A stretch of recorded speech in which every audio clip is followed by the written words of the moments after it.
Shalom, selamat pagi Bapak Ibu Saudara dimanapun Saudara berada saat ini. Kita akan kembali boleh merenungkan firman Tuhan, mengawali seluruh aktivitas kita hari ini. Mari kita satukan hati kita berdoa. Bapa di sorga, kami merendahkan diri kami di hadapan Tuhan. Kami sungguh rindu biarlah kebenaran firman Tuhan yang akan kami renungkan pagi hari ini boleh melawat setiap kami dan memampukan kami lagi untuk melihat setiap janji Tuhan, rencana dan kehendak Tuhan bagi setiap kami. Terima kasih Bapa di sorga, kami sungguh rindu Allah Roh Kudus, sungguh boleh menolong kami untuk memahami firman Tuhan dan memampukan kami menjadi pelaku-pelaku firman Tuhan. Dalam nama Yesus kami berdoa dan mengucap syukur. Amin. Saudara yang terkasih dalam Tuhan Yesus, saya rindu memberikan tema perenungan kita pagi hari ini. Tidak ada yang mustahil bagi Tuhan.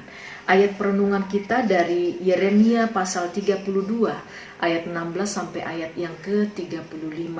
Saya baca satu ayat saja di ayat yang ke-27.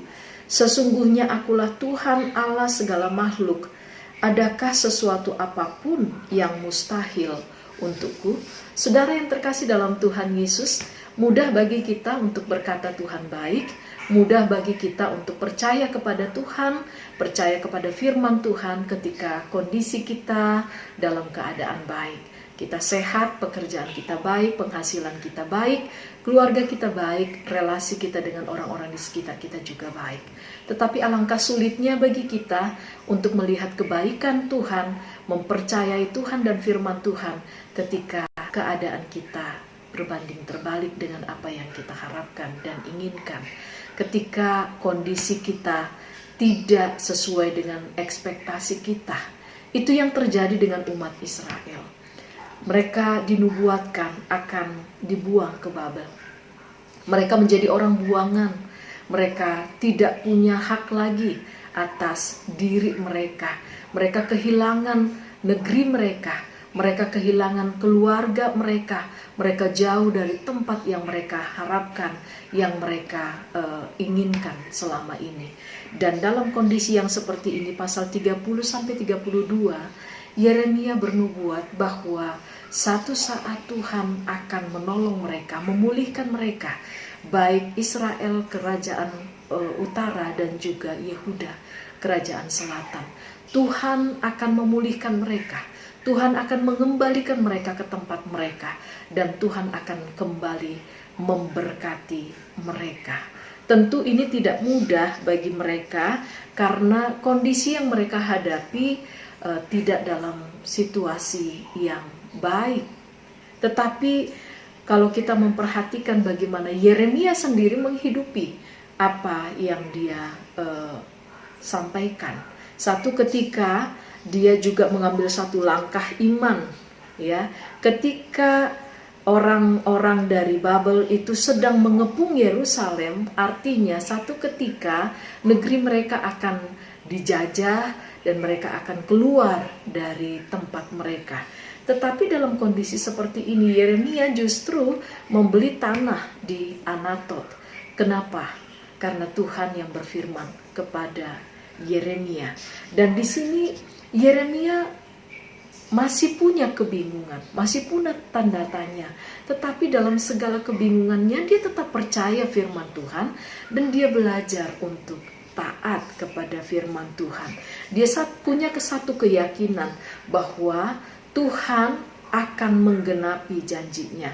Maka dari bagian firman Tuhan ini menjadi satu ayat yang meneguhkan kembali Yeremia. Tidak ada yang mustahil bagi Tuhan. Jika Tuhan yang berfirman, sekalipun secara kasat mata belum terlihat, tetapi satu ketika Tuhan akan menyatakan kehendaknya. Bapak Ibu Saudara yang terkasih dalam Tuhan Yesus, ini juga menjadi pergumulan kita sebagai orang percaya di dalam masa pandemi, dalam keluarga yang mungkin kita menghadapi gejolak, menghadapi pergumulan di tempat pekerjaan, di lingkungan kita, bahkan di bangsa dan negara kita. Ada banyak hal yang kita inginkan, kita harapkan, tetapi realitanya berbanding terbalik. Dan ketika kita membaca merenungkan firman Tuhan, sulit bagi kita untuk mengatakan saya percaya kepada Tuhan dan firman Tuhan. Tetapi bagian firman Tuhan ini juga mendorong setiap kita. Sekalipun saat ini mungkin kita tidak memahami kehendak Tuhan ke depan bagi setiap kita.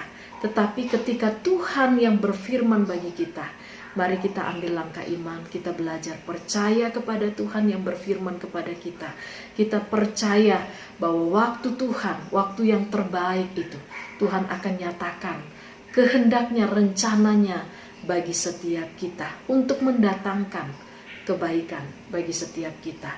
Mari Bapak Ibu Saudara, hari ini kita akan menjalani kehidupan, panggilan, tanggung jawab kita baik di dalam maupun di luar rumah kita dengan satu komitmen kita bahwa kita berjalan bersama dengan Tuhan dan kita melakukan sebagai wujud ketaatan kita kepada Tuhan dan firman Tuhan, dan biarlah Tuhan akan menggenapi firman-Nya dalam hidup kita.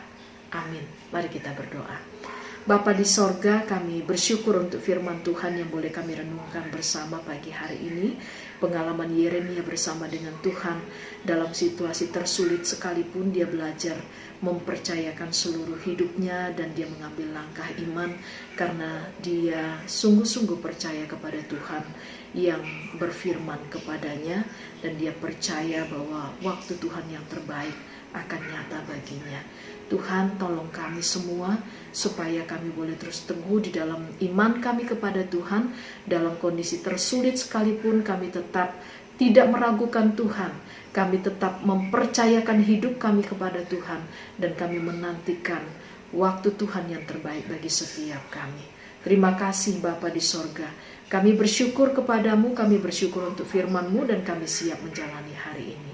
Dalam nama Tuhan Yesus kami mengucap syukur dan berdoa. Amin. Selamat pagi Bapak Ibu Saudara, selamat beraktivitas, Tuhan Yesus memberkati.